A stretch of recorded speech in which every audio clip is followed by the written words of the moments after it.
Patty, how long have you been playing the accordion for? I've been playing button accordion since I was 10. So, a couple years, more than a couple years. What inspired you to pick it up? My, well, I grew up in a very Irish family. My parents both came from Ireland and they were immersed in the Irish music and dance scene. I grew up in the Bronx.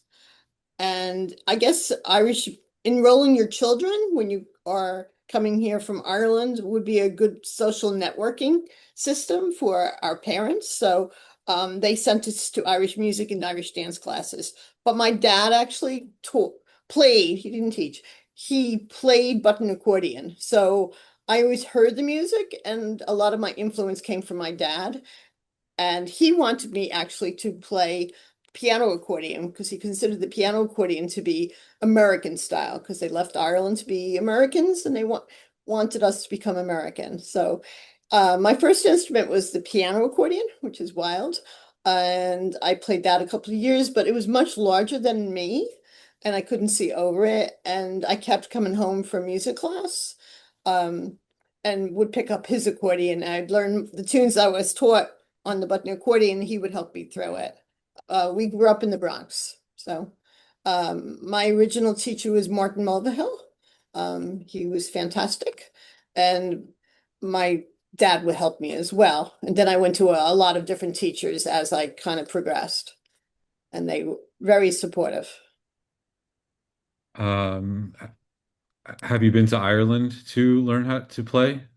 I have, by playing as a child, you get to compete in different competitions. So the one competition would be a qualifying Hill, it's called, and it allows you, the first and second place winners would allow you to compete in Ireland to represent um, the Mid-Atlantic region of the United States. So I qualified a lot in solos, in duets and trios, and Kelly bands. So yeah, I was competitive as a child, and I went over quite a lot. Your friend group in the Bronx. Did you grow up in an Irish neighborhood? I actually grew up in a very Italian neighborhood. We were the Okay. only Irish people that didn't speak Italian.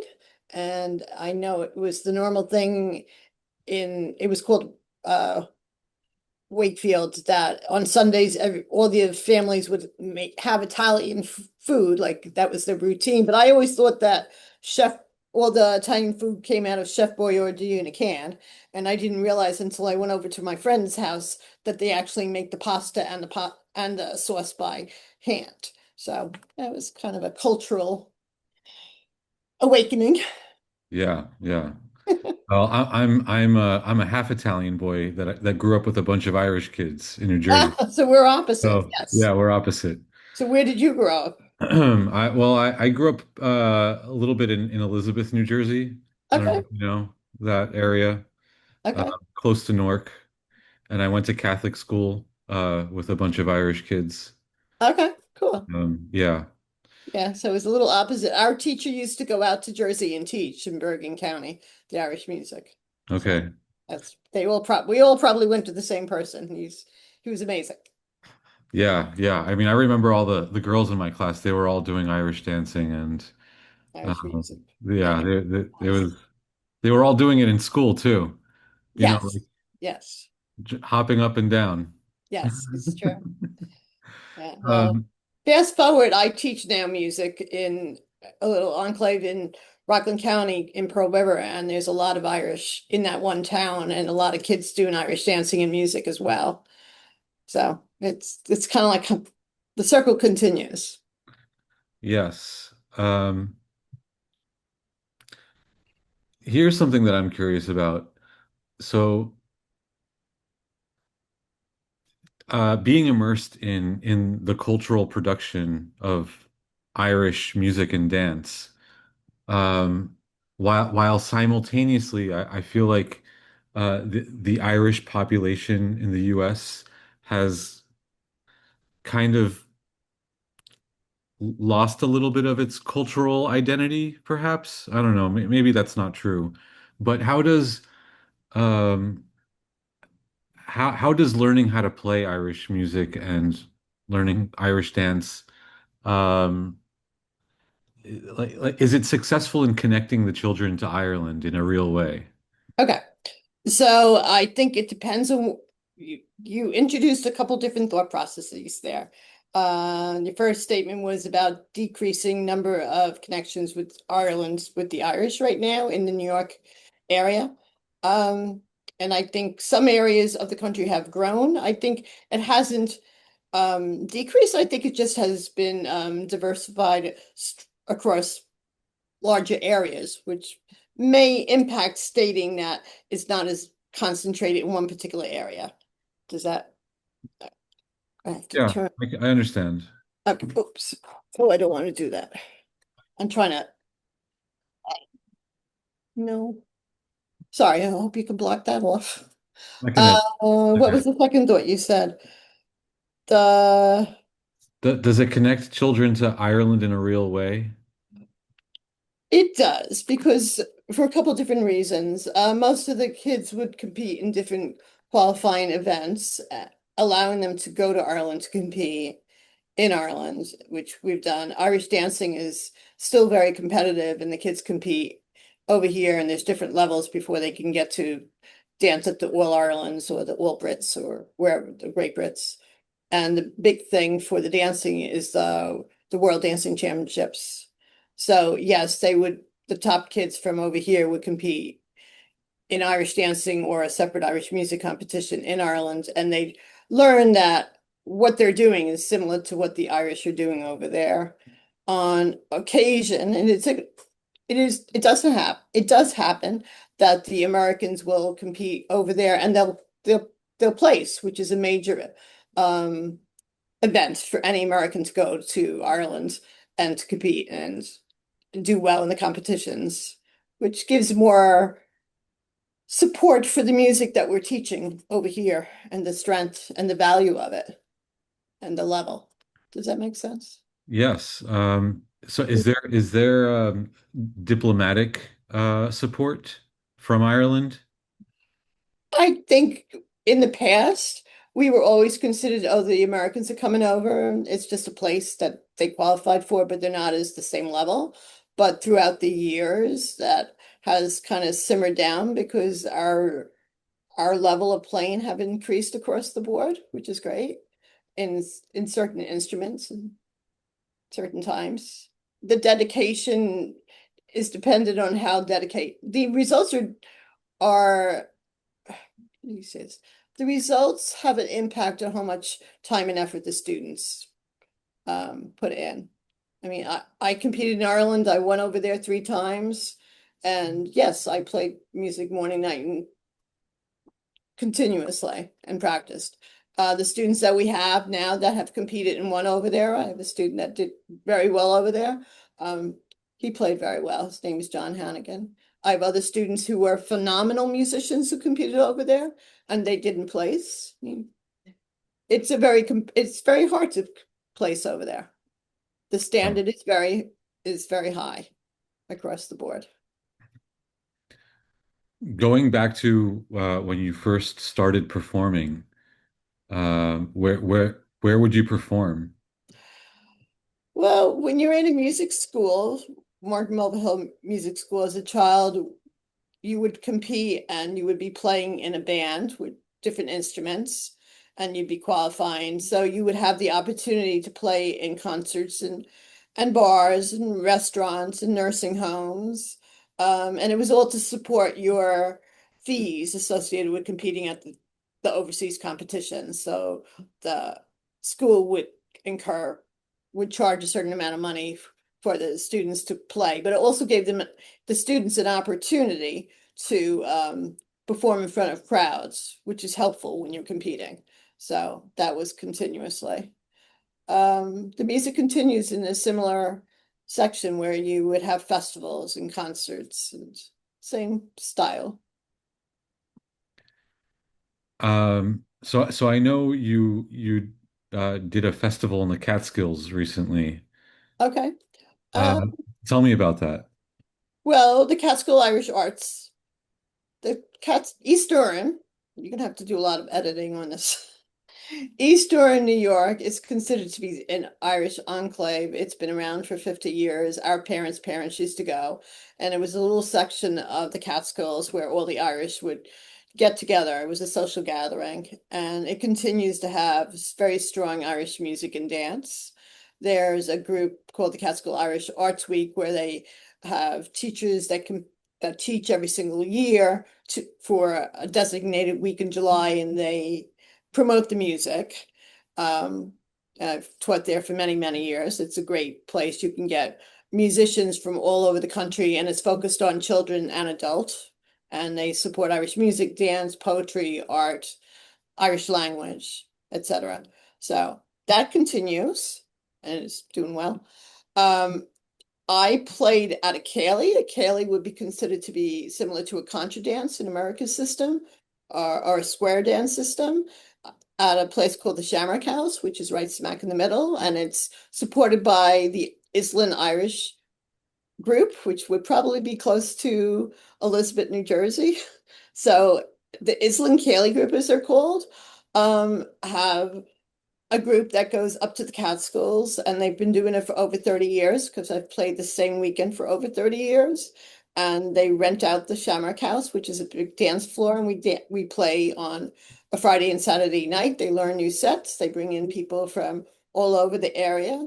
We have a lot of Canadians that come down for this event, and they come down from Jersey Shore to Massachusetts, wherever. And it's a big weekend for the Irish music. A shout out to Attracta who runs it, Great. Um, and to Bridie, who's the Cayley dance instructor. Maybe we'll include her too. you teach accordion. I teach button accordion, correct? How, for how long have you been doing that? Um, Probably over 30 years I've been teaching. Uh, I played with a group. I played with the group a long time ago. I played with a bunch of different groups, but as I was growing up, um, I was asked to sub for a famous musician who was not able to make it. And he asked me to, his name is James Keane. He asked me if I could play instead of him for St. Patrick's weekend. And the group was called the Chieftains. And we played in Washington and Kennedy Center and Carnegie Hall. So I was delighted to be playing at those events. It was just 3 concerts, but a lot of people heard about it.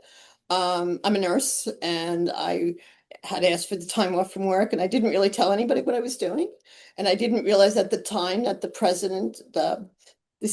CEO of the hospital was in the audience. And he came to me. I didn't tell anybody.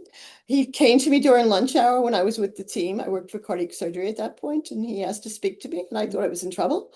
It was the next day, and he said, "Would you teach my daughter? She wants to learn the accordion." And it kind of started from there. So I ended up teaching a young lady who is doing fantastic. Her name is Rachel Wardell.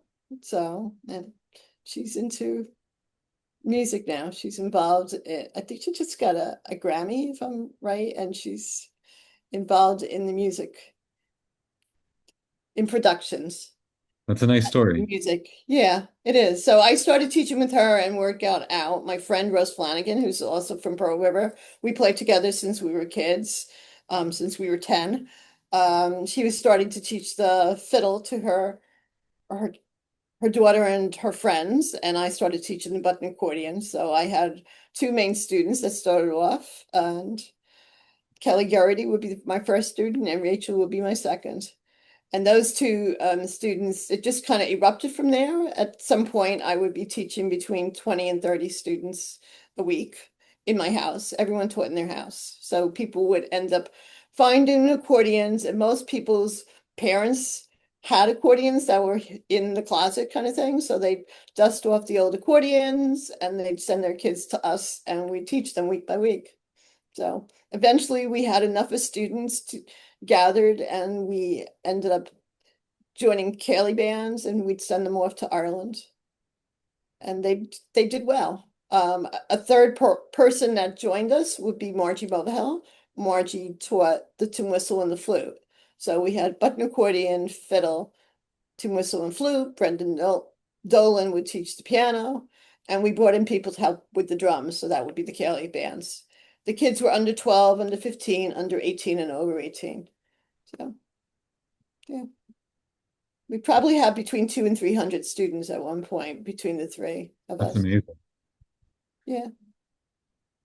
Um, so going back to your childhood in the Bronx, growing up in an Italian neighborhood, uh, did any of the Italian music strike a chord with you? Um, no, because there wasn't much music besides from our own household. There wasn't Italian music around. Um, I used to take the number 2 train or the 41 bus, I think it was, from 241st Street down to Decatur Avenue in the Bronx. And I would have the large piano accordion in a shopping cart because it was so heavy I couldn't, and we had to walk a couple blocks to get to the bus. And I remember it was Saturday morning. I had to be at class at 10 o'clock in the morning.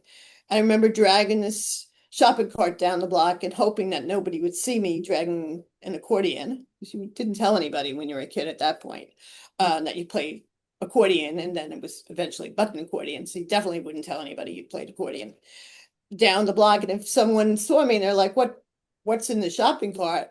I would say I was going to typewriting lessons, because it was cooler to say that you were doing typing lessons than to say that you were doing accordion lessons. So there you go. So now, 30 years later, I'm a nurse, I'm teaching, whatever.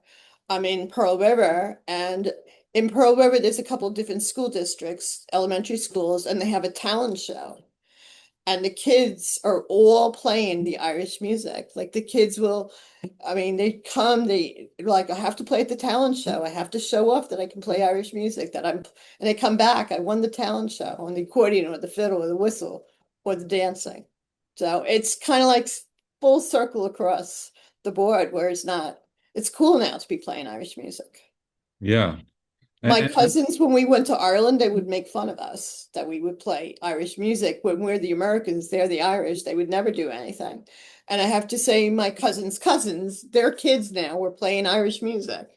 So again, Irish music is it's growing. yeah.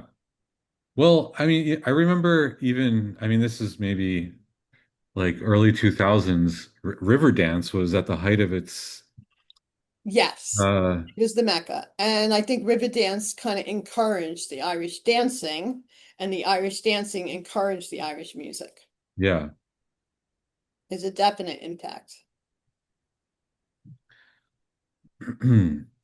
Um, so the kind of accordion that you play is a button accordion. Is it diatonic? Yes, in and out. Okay. Pull system. Are there any mods that you do to it? Modifications. Well, there's different keyed accordions in a button accordion system. So I play C sharp D, which means C sharp is on the outside row and D is on the inside row. It's an old system. And Irish accordion is kind of, depending on what part of Ireland you grew up in, you would be playing certain systems. So the C sharp D system, or the previous systems, that would be a DC, would be in the Northwest. My dad was from Mayo, so it was Castlebar, and that was the main system there. So that's the system I played. If you lived in Galway or in Clare, you'd be playing a totally different system, and it's keyed BC. The fingering is totally different. The bass setup is totally different. I eventually learned BC, so I can kind of play both, and I transfer back and forth. So there's no modifications in that regard. The key system. So BC at this point is very popular. Um, some modifications right now that people are experimenting with. When I was in my mid-20s, everyone was playing an E flat, which would bring it up half a step. So they'd have their accordion reeds tuned a half step higher. So you get a nice crisp sound. It kind of went out of favor. You're stretching your reeds, but it's coming back in play. So you hear people playing in E flat sessions. For competitions, people tune down their boxes, and it gives you a different tone, so you stand out a little bit. So yeah, that's the only modification you definitely can do on different systems. So who does accordion work, or who do you go to get your accordion fixed? The local person would be John Nolan. He's living in Albany. He's great. He used to live in Nanuet, New York, but he's moved upstate, so John would be available. There's a guy in Queens who does Mexican accordions. His name is Carlos. You might know him. I interviewed him. Did you? Yeah, Carlos is great. Yeah. Uh, so and then in Ireland, if you have the opportunity, I always brought my accordion to John Brosnan. He was in Kerry, down the road from where my mom was from. So John was a major influence to me in my playing and my accordions, a great resource. He's kind of taken a step behind or back in regards to tuning accordions. He's retiring from that market. Martin Quinn, who was from the Midlands of Ireland, is now in Mayo. He's the main tuner as well. So people travel to Ireland to get their accordion tuned by him? Yes, they would definitely travel. They would tell, if it was John, you would tell John, I was thinking of going to Ireland on a certain month. Can you kind of pencil me in from a time frame? And then he'd meet you at a certain location, collect the accordion, and then a couple days later, you'd go and just make sure it's what you expected. So it'd be very scheduled. Wow, And that's really, you really have to have it, like give John enough time to, yeah, it's no different than anything else nowadays here. it's quite a journey for getting an instrument tuned. Yeah, but that's not the only, I mean, everyone would, Yeah. trust me, would be doing other things. There's Yeah. loads of sessions in Ireland you can go to. You could borrow an accordion and play. Yeah. Visit Yeah. the relatives, see the Um, sights. I'm going to introduce another topic for you. sure, So, go ahead. in regards to accordions, there's different manufacturers of accordions. So, the main one from the 1940s and 50s is called the Paolo Soprani. They were the red boxes, big cellulite red boxes. They were from a section of Italy, Castiglione, very famous area.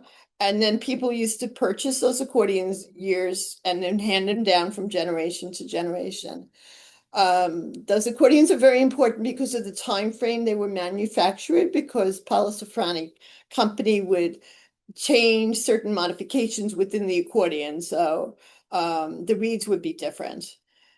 People still order their reeds from a certain manufacturer or reed maker. Some people love, there's different versions, two coupler, three voice, two voice, or four voice of Paolo Sopranis, and they kind of organize it based on time frames. So if you got a 1940s accordion, it would be a certain type. 1950s and 60s was considered to be brilliance. If you ended up purchasing or had received a gray box, it was called, they were considered to be the gold standard. Their reeds were better, the action was better, the height of the buttons were better, the feel of the accordion. It was like a ladies' version versus the guys' version. The ladies' version was slightly smaller in regards to the spacing between buttons and how far you go back and forth on way. So they were kind of like the main manufacturers of accordions. They're different. Then other people decided to take their hand and try it. There's a lot of different accordion makers right now. Martin Quinn has his own brand. Patty Clancy and Michael Sexton started a program called Accordion. Then they ended up breaking apart. And then there's Accordion by Michael Sexton. He's in Moneygall, Awfully, where President Obama's family's from. And then Patty Clancy also has his accordions. Martin Connolly was making the Connolly Kinvara accordions. So many different brands of accordions with specific specifications for each style of accordion. That's interesting. You can actually get those made. So if you want to order an accordion, right now, you'd have to put an order in. It would take 2 to 3 years. You'd say how many voices you would need, what key structure, and your specific bass markup, how you want your bases set up to get a certain sound. No, there's a whole different. That's interesting. It's like a bespoke accordion. Right.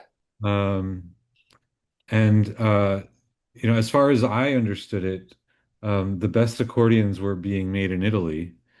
Mhm. Uh, but I suppose the Irish are giving them a run for their money. Yes, Or they are. I had, and God rest his soul, I had a accordion made by game by the accordion was Pietro Mario. He was Italian and he moved to Clare and he started making accordions and his accordions are great. Right now, the main competitors is in France. So Bertrand Galliard has the Bertrand Galliard version. He's retiring. He's just given over the whole accordion company to a different to an apprentice who's going to start making them as well. But the wait is between probably 2 to 3 years, probably longer. So how expensive are they? Or how is it expensive are the ones that you can get tailored for your needs? you could probably the basic accordion you can probably get for a couple €100, and I'm talking euros here. Six, seven, 800 euros would be Honers. They're the German models that were the most basic ones. And they're great for young kids. They're very small and compact. And then the sky is the limit. If you want to order an accordion, you should expect to spend between probably over 3,000 euros to actually order an accordion and to make it set up the way you want it. But you can go higher and higher.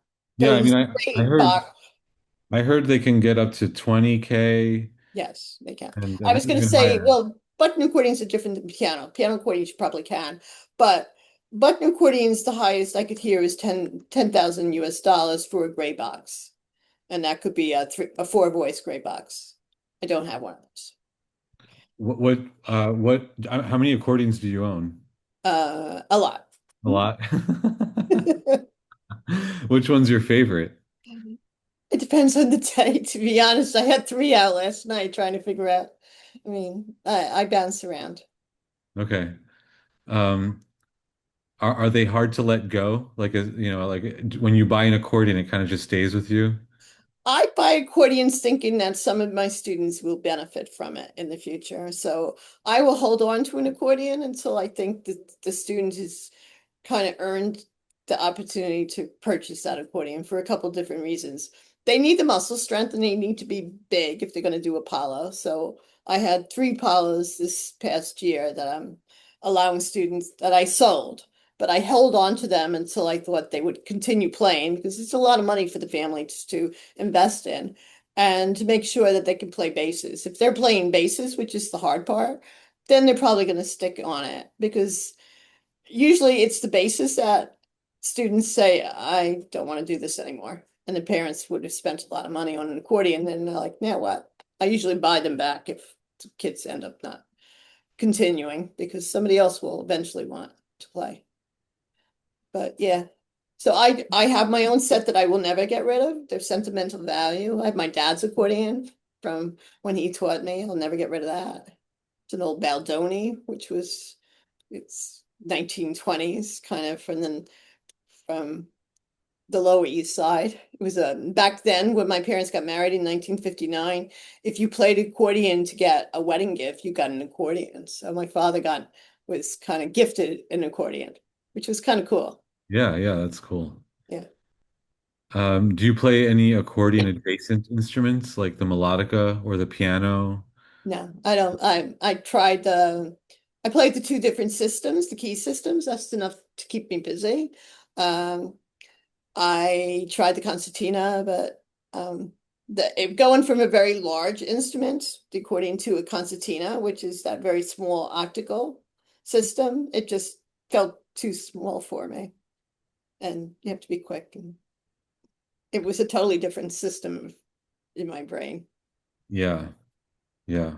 I tried the fiddle, and as a kid growing up, and we always had cats growing up, and the cat used to run under the couch as soon as she saw the fiddle case coming out. So I knew that wasn't a good sign. Uh, Yeah, and that's not a lie. I just could not play in tune, and I guess the cat heard it. well, now that we're on the topic, do you have any accordion jokes? No, I don't. Wake- Welcome to heaven. Here's your harp. Welcome to hell. Here's your accordion. That's probably the only one I know. Yeah, yeah. Um, okay. Well, I only have a few more minutes on this Zoom call. Is there anything else that you would like to add? Um, Anything that we left out? I think I just enjoy playing the music. It's a passion for me to play, to learn new tunes, to learn kind of very funky tunes, different tunes. I like playing things in different keys. And I think Irish music is kind of an addiction. I always want to learn the new tune, the new style, new. It's definitely, and I hope that by teaching the younger kids that I can kind of encourage that same momentum. I've always played music because I love it. I work as a nurse full time, but the music piece is what I really like to do. My passion is playing the music. I love playing it. Is there new traditional Irish music that's being made right now? Or I think the younger generation are very experimental and they're really having fun with it. And they're taking the tunes and they're doing one step up with it. It's kind of interesting. They're fun. yeah, It's kind of it's great that they're playing. There's a whole new genre of young musicians who are absolutely amazing.